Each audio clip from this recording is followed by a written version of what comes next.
from the OG Living Studios in sunny South Florida via Nashville, Tennessee. Heard all over the world on the iHeartRadio network or wherever you get your streaming content. It's the Nashville Hype with your host, Paul King. The Nashville Hype is brought to you by Fantasy Song Pitch, a place where songwriters can pitch their songs to all their favorite artists, only at fantasysongpitch.com. You're listening to the Nashville Hype with my special guest, Cassandra Tormes. How long were you at Georgetown? Oh, let's see. 5 or 6 years, I think. Wow. 5, yeah. Something like that. You weren't always in the reception area, though, right? Or the receptionist? I think eventually I kind of got to where I was the manager throughout the course of things. But, yeah, I think by the time I left, I was manager of the studio. But it was a slow climb, but it was a great learning experience. And I remember I would sit down with the in charge issue of Music Row magazine, and I just studied it, and I made sure that I knew who everybody was. And, you know, I just run into people around town, and I knew who they were, and just tried to educate myself that way. So I was are you an outgoing person? I mean, you've always struck me as very shy in a sense and quiet. You're very behind the scenes, but if you saw someone that you had seen in Music Row or something, did you have the oomph to go and actually start a conversation and just say, "Hi, I'm Cassandra. I work at Georgetown"? I have a little bit of extrovert introvert to me. So I'm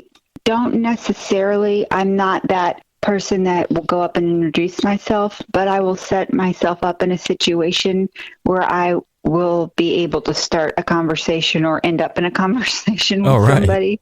Right. And so I remember being at Starbucks one day, and I was in line with Richie McDonald of Lone Star. And I can't remember how I started a conversation with him, but it was funny because at the time I was working for Paul Worley, a very successful producer here in town, and he was producing the Dixie Chicks. And throughout the conversation, somehow I mentioned that I was working for Paul. And then the irony was, then Richie said to me, "Oh my gosh, you're working for Paul." He said, "I have a song I'd love to give to the Dixie Chicks. Can you wait around a second? And then I can go grab a CD and give you the song." And I said, "Sure." So, nice. Yeah. So then I established a rapport with him. So then eventually, you know, as a person who ended up pitching songs, you know, I had a rapport with Richie then. I mean, and I don't think I ended up pitching him a ton of stuff, but in turn, you know, by being able to get a song into the, you know, Dixie Chicks, you know, camp. Yeah. So so things just kind of worked out that way for me. And so in answer to your question, no, I'm not that, you know, in your face kind of person, but I have my subtle ways of kind of orchestrating things. Yeah. Nashville, it used to be a very give and take like that. You want to, would you take my CD here? Yes, I will. Right. And then you turn around and you pitch that same person who could be or might be an artist or an up-and-coming artist that you might have seen or heard about. And then you end up pitching that person. Remember that time that you gave me a CD and I took it to so-and-so. Well, now you're on the label and the label's fully behind you. And here are 3 songs that I think would be right for you. When you left Georgetown, where did you go next? I ended up going to work for Paul Worley. Okay, so that was the next step, was Paul. Yeah, I worked for Paul. I was kind of doing some independent plugging at the time, and so I kind of went over there to help his assistant, Paige Connors, who was kind of running his office and doing all of his project coordination and that sort of thing. And so I was doing a little project coordination on the side as well, and kind of working for Paul in his office and helping Paige, and then kind of doing a little song plugging on the side. So kind of was just trying to keep myself as busy as I could do. Yeah, it sounds like you were staying busy, in the industry. Did you leave Georgetown, or did they leave you? I left Georgetown. Okay. Yeah, definitely. Okay. So there were some changes going on, and it was just time. So yeah, and being you're the studio manager, that's where, and that comes into play a little later in your career. Did you find at the time? Did you find that more interesting than listening to songs and pitching songs as a song plugger? I love songs. That's my favorite thing I've ever done is work in publishing. My first love is songs, and working with songwriters and helping be part of the creative process and grooming writers and helping their career is my favorite thing. Yeah. Paul Worley, how long were you with Paul? I think 2 or 3 years. Mm-hmm. He was Martina McBride and the Dixie Chicks, and then went on to do Lady A in the beginning. Yeah. When you left Paul, where did you go next? That can be confusing because I did little stints. I was briefly at the Country Music Hall of Fame.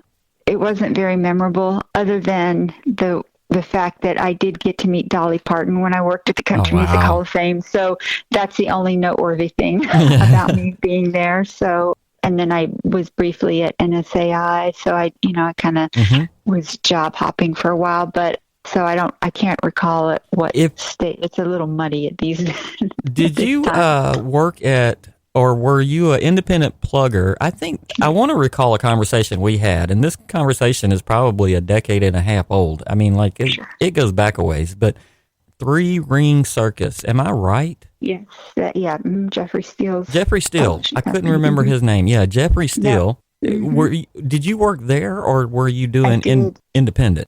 Well, I was doing independent plugging, and then worked with Jeff for a while. So it was kind of, I told him I was doing independent plugging, but I wanted to hold on to a couple of clients that I had, and I was working with Casey Beathard, who I adore and loved his music, and then Big Al Anderson, who Jeff wrote a lot with, and certainly had a lot of songs together back then. So I wanted to keep a hold of them, and then take on Jeff's catalog as well. So you were pretty successful with that, if I recall. I mean, it's hard to get cuts, man. I mean, even with great writers like that. I mean, and I have all my logs of the songs I pitched that, I can look back on a lot of them and see that eventually they got cut, that not necessarily I got them cut.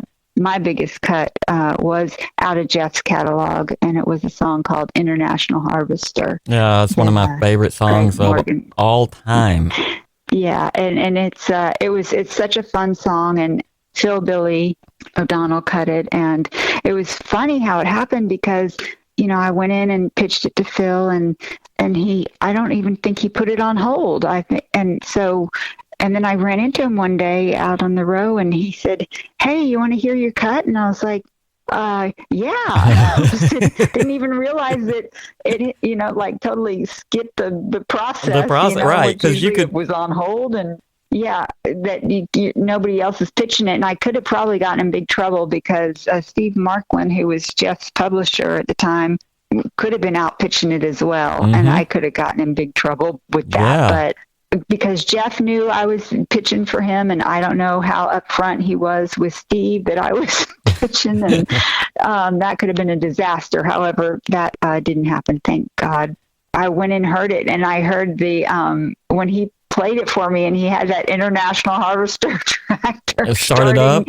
Oh my gosh. I was like, oh my gosh, this is awesome. And then I remember the first time I heard it on the radio, and I was like, oh my gosh, this is so cool, because it was just really fun. And so, that was my big cut. And then I had a couple of little things along the way, but that was my big one. And unfortunately, I think it made it to the top 10, and then Craig left the label, I think, when it was still kind of on its climb. Yeah. It's in my catalog now. I mean, it's actually on my Amazon playlist. So it's at least every week. I hear that, and I really I enjoy it.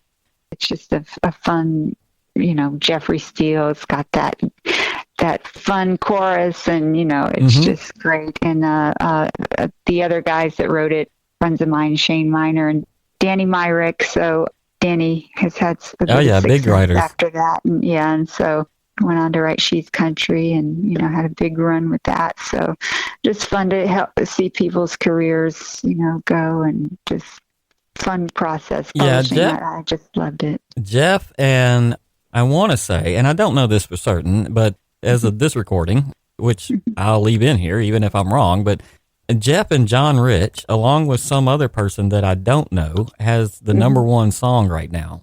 Oh yeah, I believe so. Yeah. I can't. End of the World or something. Yeah. Or I don't know. They're fighting. They're fighting aliens. So. Right. Yeah. It's. I think it's a fringe artist. Well, to me, alternative kind of rap or. Anyways, yes, another genre, I believe. Because Jeffrey isn't really a name. I mean, at Nashville, I'm sure he's still, big and famous, and is still probably making, regular cuts from time to time. But that one kind of came out of left field for me. But, just to see him on the charts and actually see his name, and I thought, wow, okay, Jeffrey Steele. And knowing that you and I were going to talk today, it literally just came up just the other day when I saw it, and I was like, Jeffrey Steele. That's what reminded me of that 3-ring circus thing that he was doing. I mean, so what is your favorite song, or do you have a favorite song that you pitched that did not ever get cut? There is a song that, there's a handful, but one of them is a song that a writer I had been working with, Mike McQuarrie and Mark Nessler, wrote, called Long Live the Cowboy. It was funny because I had a hold with George Strait, and I was talking to Garth Brooks because I was so excited. I had gotten a George Strait cut, and I was told, Garth, I said, oh my gosh, I'm so excited. I have this song on hold with George Strait. And he was like, oh my gosh. He's like, that's the whole reason I came to town was and he goes, and I can't believe you played a song for Strait, and he's like, and I haven't even heard it. And I was like, well, I said, I'd love for you to hear it. And like, I'd love to get a Garth cut, like that would be really cool. Yeah. So he said, and I said, well, I'd be happy for you to hear it. And so I was like really excited because, certainly I'd be thrilled to have either a Garth cut or a George Strait cut. Yeah, you've got the number one country artist, which is George Strait, and then you got the number one selling, which is the number two country artist, which is Garth Brooks. And if you've got your choice between those two, you would take either one. I would be thrilled with either one of those, right? So I was like ecstatic, like, oh my gosh, like this is a no-lose situation, right? So I was like, oh, right, like so excited. And so I went ahead and sent the song to Garth. Then, I hear the trumpets playing in the background after I read the email when I heard back from him. And he said, that is a great song for George Strait. Oh, wow. Wah, wah, wah. I was like, oh my gosh. I was like, oh man, like that was like a dagger to the heart. But, I still, anyway, it's a fantastic song, and it would fit either one of them, honestly. But even today, how long ago was this? Oh, probably 10 years ago. Yeah. But I still stand by the song. It's a fantastic song. It's an up-tempo, mid to up-tempo. And if George did it, it would be a little more mid-tempo. I think if George did it, it would be, have a little different take on it. But so that's one that definitely comes to mind. And then there's a song that a great writer, Dan DeMay, wrote. Great writer. Called It All Happened in a Day. And I was so bummed because it came out, he wrote it around the time Kenny Chesney, Don't Blink, came out. And I was so disappointed because I played it for Phil Billy because, at this point, Phil Billy and I kind of had a little thing going because got my cut with Phil. And he heard it and he loved it. And he told me, he's like, he was cutting with Montgomery Gentry, and he said, "Oh, it's just Don't Blink." And I was like, "Ah, man, I knew it." But it's just like, it's one of those songs that I've told Dan, I go, "I'm bound and determined before I die, I'm going to get that song cut." Yeah, right. But that's another one that I just think, by God, before I die, I'm gonna find a place for that song. But there are just a handful that I just think, oh my gosh, Do you have time to actually work and pitch nowadays, or not necessarily? Well, the thing is if I find a place for a song, I would definitely do it. Mm-hmm. I'm politically incorrect anyway, but the thing is, it's like, I just don't know that in the sea of mediocrity that is country music these days, and that's a blanket statement, I understand. And yes, there are songs that cut through. Mm-hmm. I think these songs are too good to kind of get cut, which is really saddens me to say, but that's generally my opinion. Well, it's also probably, and I have not heard those songs, but I take your judgment for them, given your career, and they probably are too good. But if their time comes, it will come at the right time. Right. And this isn't really my song to claim by any stretch, and I'm remiss at not mentioning my friend who I mentioned earlier, TJ Seals. His father is Troy Seals. Mm-hmm. And Troy, this is a song that Troy wrote called Kentucky Boy. And that is a song that I would love for Chris Stapleton to hear, or Dave Cobb, or somebody in that camp, because Troy said, I have a copy of Troy singing the demo, and Troy, oh my gosh, is a soulful cat, man. He's just, I would love for Dave Cobb to hear that sometime, or Stapleton himself. I've tried to get Dave's attention several times. He is managed by Brightman and Andrew Brightman, and I go way back with Andrew in the Nashville Hype, and I've had artists in front of him and all of that, and I've tried myself to get a hold of Dave's attention through Andrew, and it just hasn't worked. Yeah, I mean, obviously he's a talented person, and Chris Stapleton just killed on the Super Bowl. Oh my gosh, just a few weeks ago. Yeah. I mean, good grief. He had the head coach out there crying on the field. It was so beautiful. Oh, it was incredible. Yeah. You went to Cherry Heart. Is that, did you do that after Three Ring or in between? After. Yeah. I read that they have at the time, and I don't know whatever happened to them, but they had 1,600 songs and just a fantastic catalog. Was your time there spent pitching that catalog, or what did you do?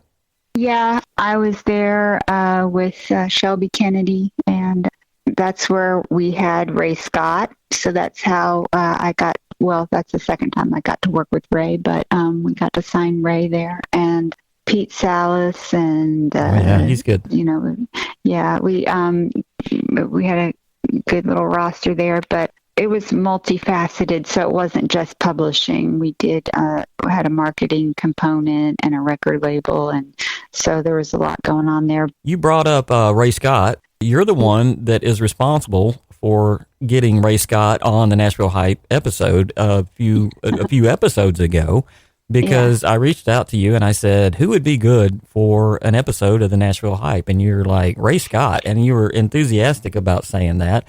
And it turns out he was fantastic. And he just released his new album a couple of weeks ago. Wrong Songs. And he did make a good guess. So I appreciate you setting that up. How long did that relationship at Cherry Heart last with you? I was there for, I think, 2 or 3 years. Unfortunately, that company imploded. So me not having a longer stint there was not my fault. The company was, the ending of that company was had the FBI there. Oh my gosh. The company down. So that was a little interesting, but because our investor was the Sommet Group, which had the naming rights to what is now known as Bridgestone, but at one point was but that's another long story, but that's crazy. Yeah. So, I think when I met you, like we reconnected, I should say, not just met, but reconnected. Right. During the Fallen Firefighters, I think that was probably at the time that you were with Cherry Heart. Quite possibly, yeah. Because when I made my way back to Nashville, it seems like a couple of years later, you were with Friday Records. Yes, Friday Records. That's great. What happened with Friday? Friday was a great little company. I had the pleasure of working with Kathy Walker. Did you ever know Kathy? I did not, no. Oh, she's a complete joy, a dear friend to this day. She had a wonderful career. She was a singer, worked with Chet Atkins, and she's been in town for a long, long time. And I don't mean to detract from Kathy because she is a wonderful, talented person in and of herself. But she's also Michael McDonald's sister, so she's had a lot of experiences because of the opportunities she's had being part of that phenomenal family. And so I've gotten to have a lot of neat experiences because she's so generous and has included me in some fun things because of that. So, and Candace Surency, who is now working at Sony. So it was the three of us working together, and we had some great writers over there. We had James House, who, he just, I guess, Dwight Yoakam just celebrated the 30th anniversary of This Time, that record that had Ain't That Lonely Yet, which James wrote. And incredible song. Yeah. Now I'm going to, that's the right song, right? But so anyway, he was over there. And then we had Rob Crosby, who's another talented writer over there, and Marsha Ramirez. And so anyway, that was a fun little company. And we were there for, I think, 2 or 3 years. And then I got the opportunity while I was there. I was approached by Cherry Heart. It was a better opportunity for me. So that's why I left Friday Records. But it was a really great experience to work with. Friday came before Cherry Heart then. Yes. Okay. Friday was, it seemed like a really good little, independent, strong company that was, going to go places. And you left not on bad terms, but you were like, okay, I've got this other opportunity. And then that opportunity ends up getting raided by the FBI after a few years. But one thing you mentioned was Chet Atkins. That brings up a conversation we were having just a little bit ago about approaching people in Nashville if you don't know them or anything. And you were able to find ways to do it. Let's talk a little bit about Studio A. Studio A is a revered place in Nashville, and someone bought it. Some developer bought it and was essentially going to tear it down. And when they started that, petitions started, and then meetings started, and you got heavily involved in those meetings. And that's how your network continued to grow until the point where you ran Studio A, one of the most venerated studios of all time in the history of Nashville. Right. Yeah.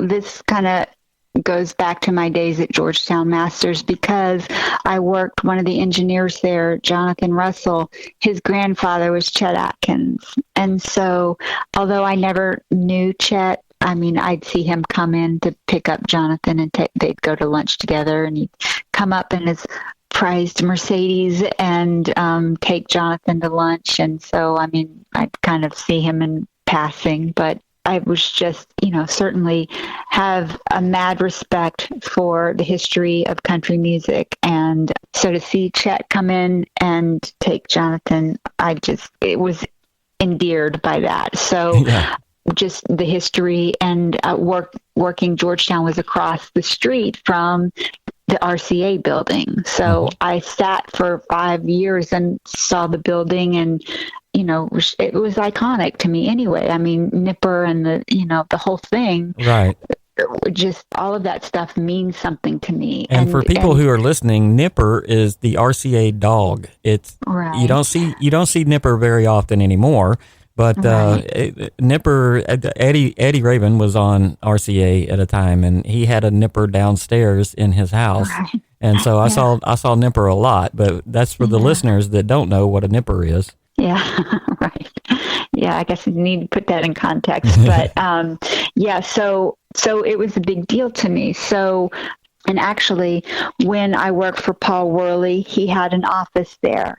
So when I was working there, I eventually went to work for Paul in his publishing company, and that's where he had his offices. And so Ashley Worley, her office was in Chet Atkins' old office. So I eventually went to work in that building. Right. So once again, it had become part of my, my Music Row DNA kind of history for myself personally. So once again, kind of meant something to me. Right. So the thought of them tearing it down sickened me. So I was just thought, this is pathetic. And I thought, this cannot happen. And so when I got involved, I think I was in between gigs at the time. And so I kind of knew some of the people spearheading things, Pat McMakin, who I had known for years because he was an engineer and worked at Georgetown back in the day. He was very involved. And so I was like, what can I do to help? And so kind of became involved, kind of putting the mailing list together, that kind of stuff, and started attending the meetings. And we went on to kind of, grassroots kind of thing. Ben Folds, who held the lease on the studio at the time, became kind of the main guy to kind of lead the charge as far as kind of having a public face that had an audience. And so he was very vocal about it, went to, Billboard and whoever, all the music publications, and wrote a letter saying, you guys, this is a big deal and this cannot happen. This is a piece of music history and we cannot let this happen. It's the last studio left. And I mean, back in the day, there were 6 studios that Sony had built so that the artists, when they were traveling, could go to a studio while they're on the road and have the same acoustics, and so that the engineers could go in and have the same exact sound to reproduce their record, even if they're on the West Coast, the East Coast, that sort of thing, so that the sounds would be the same. So this was the last one standing. There were 2 internationally, and the rest of them were domestic. So this was the last one. So that was the significance of that. And Chet Atkins was the head of the studio at the time, and so that's that tie into Chet Atkins. And so it came down to the 11th hour, and the building was going to be demolished, and they were going to put a cafe in it and then put some pictures up. It was going to become condos or what have you, and they were going to put a cafe in the bottom of it and put some pictures up, people who recorded there, what have you.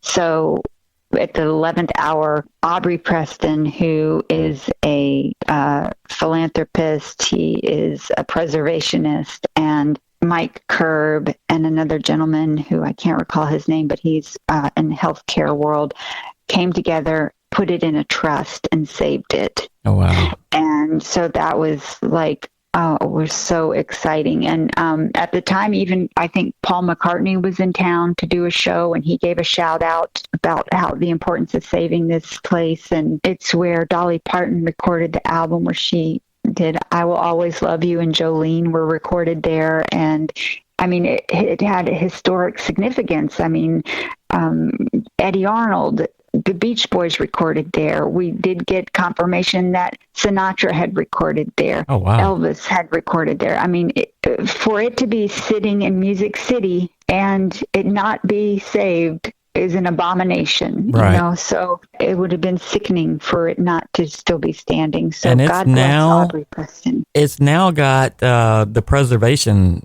tag on it. I can't recall what that is. The historic, yeah. Historic it can never practically be torn down, correct? Right. Well, because it's in a trust, yes. And then it went on to get, I think, the Historic Society. It's on the, so for both reasons, I believe it's saved. Is it still active? Is the building, yes. The recording studio, it's all still active, right?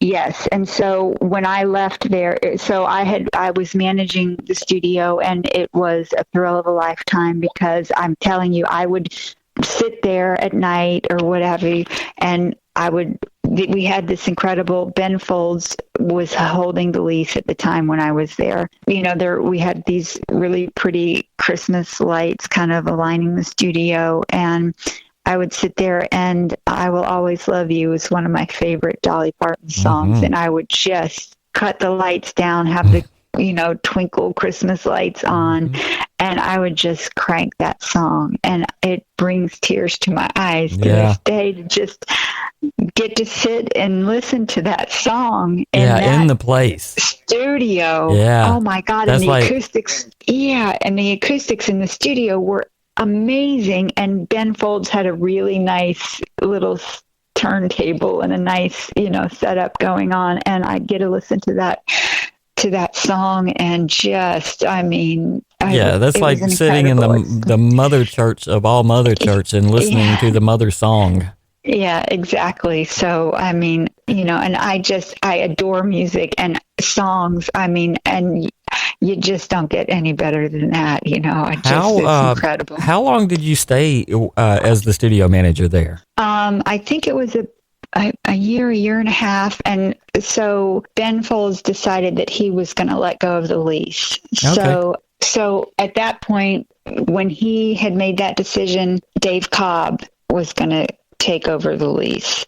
So at that point, Dave had he had his whole setup. He has an, studio manager. He didn't need a studio manager because he was Ben, although he held the lease on it, he let people rent the studio out. Well, Dave was going to be so busy, he wasn't going to have that option. So he didn't need a studio manager. So although I was very sad to lose that position, I was very confident that the legacy of great music would continue. Dave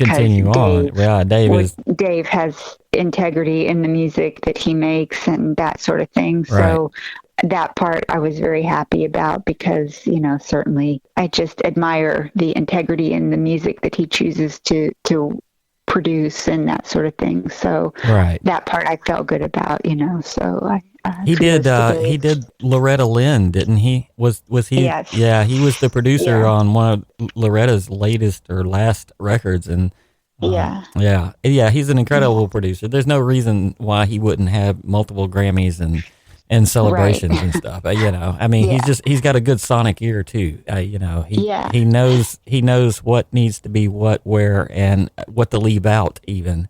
Yeah. Which is probably the most important thing. Right. Yeah, exactly. Well, yeah. And I think I saw he was just doing a project with Travis Tritt. And I thought, two Georgia boys. So that makes sense. And I, once again, Travis Tritt is an artist that I really enjoy. So I thought I look forward to hearing that. Is that Travis's gospel album? I believe so. Yeah. Yeah. That should be really fantastic. On an episode in the past, I was talking about stories of me and knowing Travis and meeting him and stuff. And when he came out with the idea of a gospel album, I thought, man, finally, because it's kind of a theme of the Nashville Hype episodes that I always ask about gospel or Christian music in the show. I've asked everyone from Reese to, it doesn't matter who I've had on the show. I talk about it. Ray Scott, we talk about it. So let me ask you now, how much does faith play a role in your life or your life in music? In my life, certainly I am a believer, and it's a very important part of my life, certainly what guides me. And I don't know how people get along in this world without having that kind of fallback of faith, because I couldn't get through a day without having that kind of belief, but front and center in my life. And I just I don't try to push it on anybody, but I try to be vocal enough about it so that if somebody needs, some guidance or what have you, that they know they can come to me, but not that I try to pound it down anybody's throat. As far as musically, I mean, it's not something that I enjoy going to hear, worship music, that sort of thing. But I do have a playlist on my iPod or whatever of hymns, old hymns that I like, and Old Rugged Cross and that sort of thing. Oh yeah, those are great songs. Did you ever come across a song where you ever pitched like a gospel and or Christian song that you thought, man, I have got to get that to someone? I have heard some things that it's just such a limited amount of people that you can pitch those things to. I mean, certainly I've worked with Austin Cunningham, and he had written some things that he and Jason Sellers had written a couple things that I think they aren't blatantly Christian songs, but they're ambiguous enough that I think you can interpret them. Yeah, you might have a shot, right? Yeah, that kind of a thing. So, and I think of them as a God kind of thing that I thought, I think Gary LeVoe was doing a Christian album. And I thought, wow, I'd love for him to hear these. It could be presented in that context. I think people would also hear it the way I heard it. You know what I'm saying? Right. So, and Jason's singing the demos, so he's got that range and stuff. So I think it would have been cool for that project. But John Rich, he had the song "God Gave Me You." God Gave Me You for the Ups and Downs. I don't know the name of the song, but it was a big song for Big and Rich. But as a listener to K-Love and Way FM all the time, I mean, at the place I listen to whatever. But when I'm driving around, it's always either on K-Love or Way FM or something of that nature.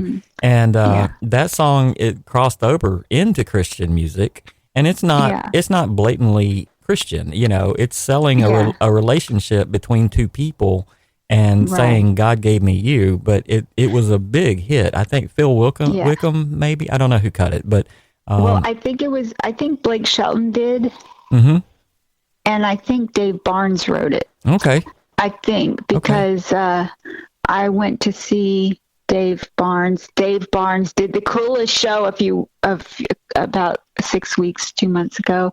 And I was so excited to go see it. It was at 3rd and Lindsley. And my friend Kathy Walker, who I mentioned earlier, Dave Barnes was her intern at some point. And so I had gotten in touch with her, and he was doing Dave Barnes and Friends do 90s country.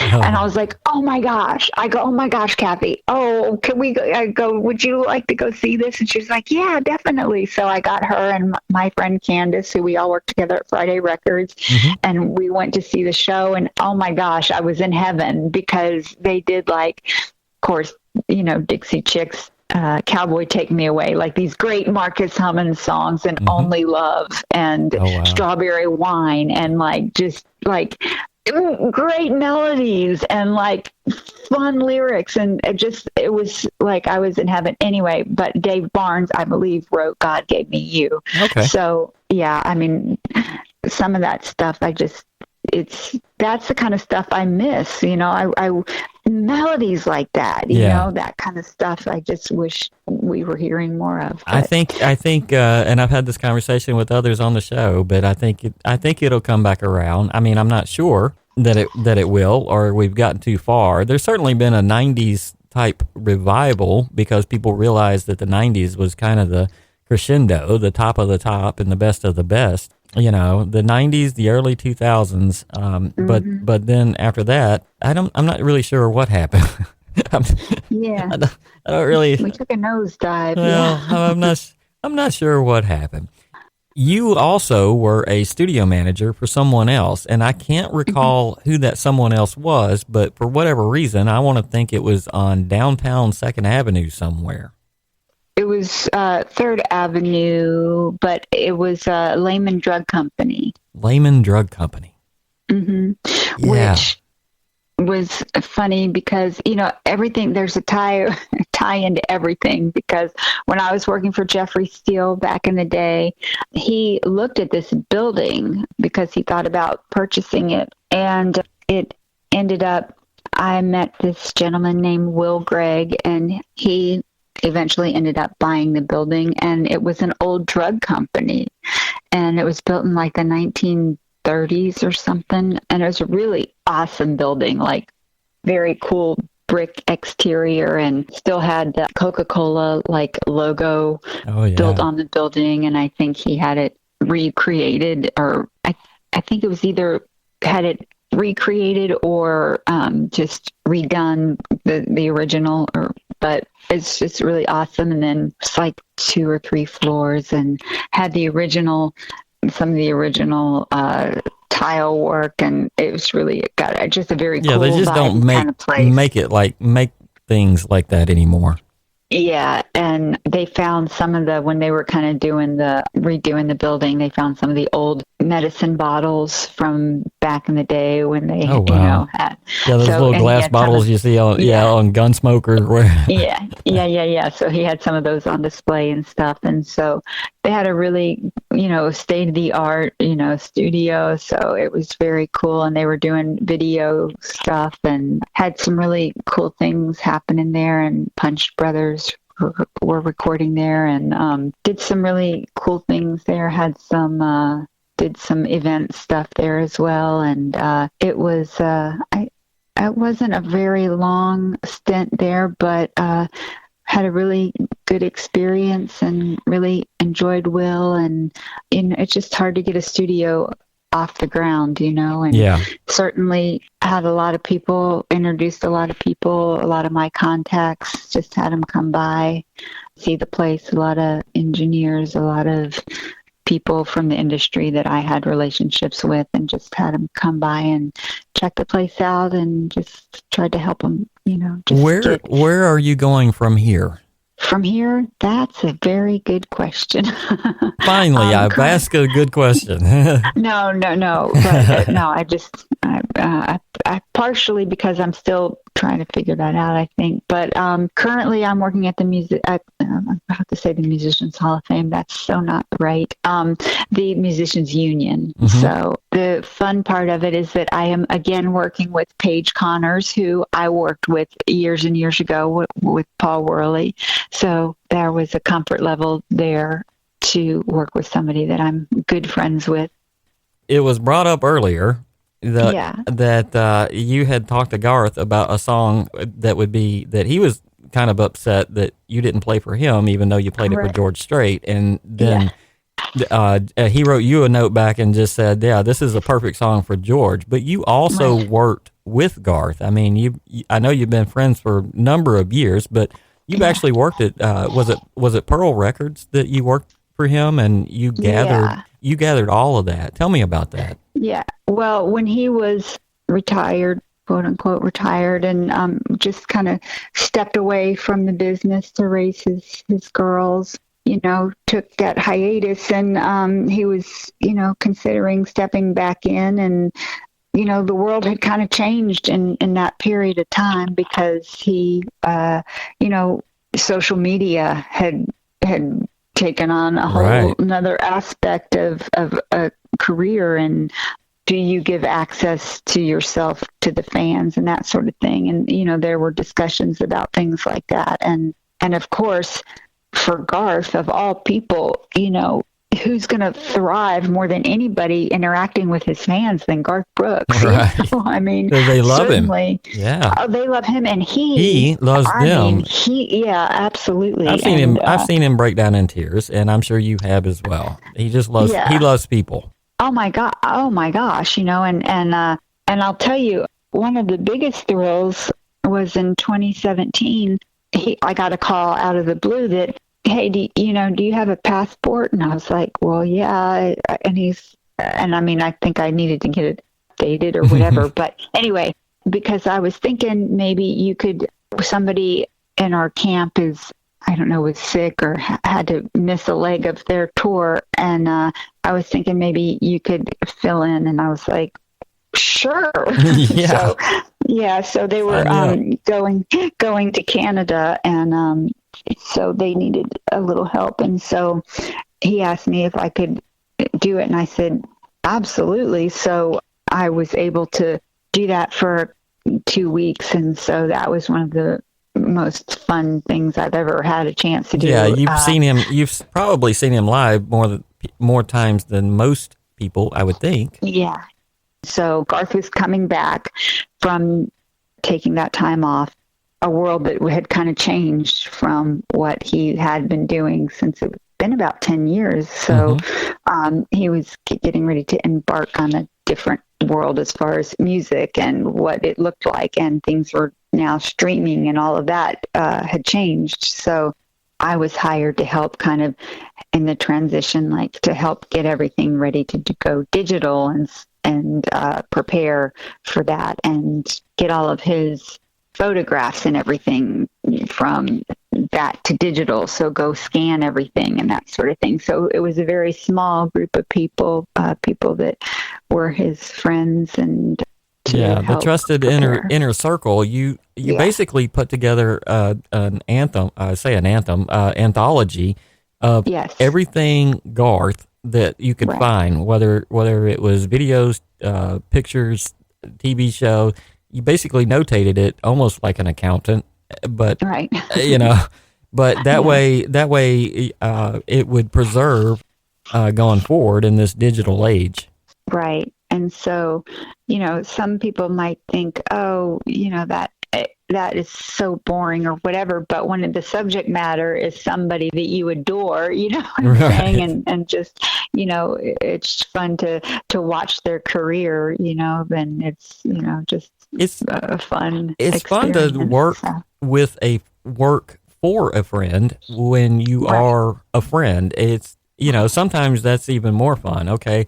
You think to yourself, and I'm sure that the listeners would probably think, wait, I'm getting paid to do this, and I get to be friends, people look at jobs different ways, I know, but I would think that when you wake up in the morning and your job is literally to categorize everything about Garth, you probably think, oh, this is going to be a pretty good day. Yeah, totally. Absolutely. You've been listening to the Nashville Hype podcast. I'm your host, Paul King. You can find us at thenashvillehype.com. We're on all the socials, and the podcast can be heard on Apple, Spotify, Google, iHeart, and many other places. Thank you so much for tuning in.